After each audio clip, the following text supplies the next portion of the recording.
അസ്സലാമു അലൈക്കും വറഹ്മത്തുള്ളാഹി വബറകാതുഹു. പ്രിയപ്പെട്ടവരെ, സംസാരിക്കുന്നത് ബഷീർ മേച്ചേരി കട്ടച്ചറയാണ്. വളരെ വേദനയോട് കൂടിയിട്ട്, വളരെ ദുഃഖത്തോട് കൂടിയിട്ടാണ് നിങ്ങളുടെ മുമ്പിലോട്ട് ഈ വീഡിയോ ഞാൻ പോസ്റ്റ് ചെയ്യുന്നത്. ഇന്നലെ എൻ്റെ നാട്ടുകാരനും ഞങ്ങളൊക്കെ കളിക്കൂട്ടുകാരനായ വാഴവളപ്പിൽ ഇബ്രാഹിംകുട്ടി എന്ന മാനുപ്പ ഫുജറയിൽ വെച്ച് അറ്റാക്ക് വന്ന് ഈ ലോകത്തോട് വിട പറഞ്ഞു. ആ വാർത്ത ഞാൻ സോഷ്യൽ മീഡിയയിലൂടെ പങ്കുവച്ചിരുന്നു. ആ പങ്കുവച്ച വാർത്ത കൽപ്പഞ്ചേരി തവളഞ്ചനുള്ള സുബൈർ എന്ന സഹോദരൻ കേൾക്കാനിടയായി. അങ്ങനെ ഇന്ന് രാവിലെ എനിക്ക് അദ്ദേഹം സുബൈക്ക് വിളിച്ചപ്പോൾ അദ്ദേഹം പറഞ്ഞൊരു വാക്കാണ് ഇങ്ങനൊരു വീഡിയോ ഞാൻ പോസ്റ്റ് ചെയ്യാൻ കാരണം. അതൊന്നൊന്ന് കേട്ടു നോക്കിയേ.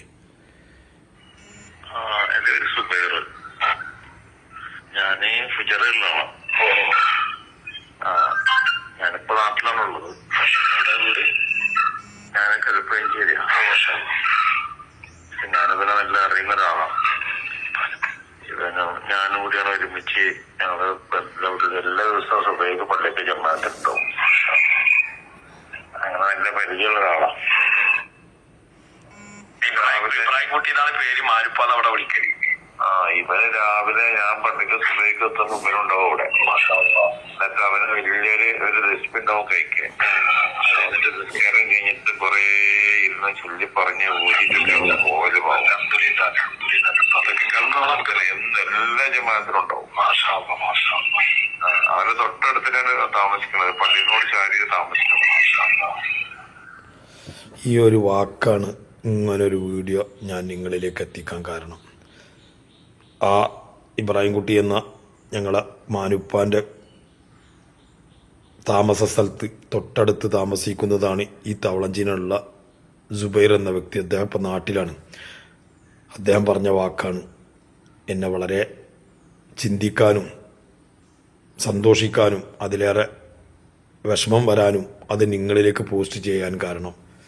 എല്ലാ വക്കത്തും നമസ്കാരത്തിനും ജമാഅത്തോട് കൂടിയിട്ട് പള്ളിക്കലുണ്ടാകുമെന്നും സുബൈക്ക് എല്ലാ വക്തിലും ജമാഅത്തോടു കൂടി ഉണ്ടാകും. നിസ്കാരം കഴിഞ്ഞതിന് ശേഷം ഒരു വലിയ തസ്ബീഹ് പിടിച്ചിട്ട് കുറേ നേരം ദിക്റിൽ ഔറാദുകളിൽ മുഴുകി ഖുർആൻ പാരായണം ചെയ്ത് കുറേ കഴിഞ്ഞിട്ടാണ് പള്ളിയിൽ നിന്ന് പുറത്തിറങ്ങാറ് എന്നുള്ള വാക്ക് ഇന്നത്തെ കാലഘട്ടത്തിൽ നമ്മളിൽ ഇല്ലാതായിക്കൊണ്ടിരിക്കുന്നൊരു കാര്യമാണ്. എൻ്റെ കൂട്ടുകാരൻ, ഞങ്ങളൊക്കെ നാട്ടുകാരൻ ഇബ്രാഹിംകുട്ടിയിൽ കണ്ടത്. അദ്ദേഹം നേരിട്ട് കണ്ട് സ്ഥിരം കാണുന്ന ഒരു വ്യക്തിയാണ്. ആ പ്രിയപ്പെട്ടവനെ പറ്റിയിട്ട് പറഞ്ഞപ്പോൾ അത് നിങ്ങളെ മുമ്പിലേക്ക് പങ്കുവച്ചു. വളരെ സന്തോഷവും, ചെറുപ്പത്തിലെ ഈ ലോകത്തോട് വിട പറഞ്ഞു എന്നുള്ള ദുഃഖവും ഉണ്ടെങ്കിലും പക്ഷെ നന്മകൾ ഒരുപാട് വാരിക്കൂട്ടി. ഞങ്ങളെ ഗ്രൂപ്പുകളിൽ തന്നെ അദ്ദേഹം എന്തെങ്കിലുമൊക്കെ തമാശ പറഞ്ഞ് പൊരുത്തപ്പെടിപ്പിക്കും. നാട്ടിൽ നിന്ന് കണ്ടാലും എന്തെങ്കിലും പറയും, പൊരുത്തപ്പെട്ടാളാന്ന് പറയും. അത്ര വലിയൊരു നന്മ ഹൃദയത്തിലുള്ളൊരു വ്യക്തിയാണ്. അള്ളാഹു അദ്ദേഹം ചെയ്ത എല്ലാ നന്മകളും എല്ലാ സൽക്കർമ്മങ്ങളും എല്ലാ പുണ്യപ്രവർത്തനങ്ങളും അള്ളാഹു കബൂൽ ചെയ്യട്ടെ, സ്വീകരിക്കട്ടെ. അദ്ദേഹത്തിൻ്റെ ഖബറിടം അള്ളാഹു സന്തോഷത്തിലാക്കട്ടെ, സ്വർഗം കൊണ്ട് അനുഗ്രഹിക്കട്ടെ. ഈ പരിശുദ്ധമായ മാസത്തിലാണ് അദ്ദേഹത്തിൻ്റെ മരണം. വളരെ നല്ല ഒറ്റപ്പെട്ട രാവിലാണ് അദ്ദേഹത്തിൻ്റെ മരണം. വളരെ നോമ്പ് പിറന്നപാടാണ് മരിച്ചിരിക്കുന്നത്.